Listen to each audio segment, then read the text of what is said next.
Welcome back mga katambalan, mga hot topic and issue pag-usapan natin. Update po tayo kay Catherine Bernardo na kung saan ay muling dumalaw itong sikat sa Abi Clinic. At ito nga po ang unang pagkakataon para sa 2026 na magpapatreatment muli itong si Catherine. Makikita naman kay Catherine na napakaganda, napaka-sexy at napaka-blooming ng isang Catherine Bernardo. Matatandaan nga na marami na rin naging post at video itong sikat na nagpapatreatment sa Abi na talaga namang suki na itong si Catherine at talagang makikita naman na napakaganda ng isang Catherine Bernardo. Samantalang isa pa nga po sa naging post nitong sikat ay magkakasama naman sila ng kanyang kaibigan na si Ria Ataide at may caption pa nga na Team B2B na nagkaroon nga ng banding at yoga session itong sina Catherine Bernardo. May ilan ding mga photo na kung saan makikita yung mga post itong sinakat na talaga namang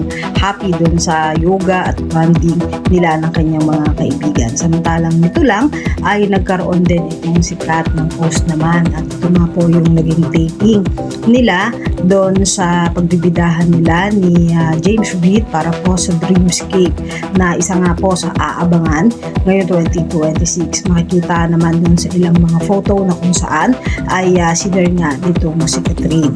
At isa nga po to sa aabangan ang tambalang Catherine Bernardo at James Reid para po sa Dreamscape. Yan po yung mga update natin ngayon kay Kat. Kayo mga katambalan, ano masasabi nyo? Comment lang sa comment section, pag-usapan natin. Yan ang mga hot topic and issue dito lamang sa Tambalang KK.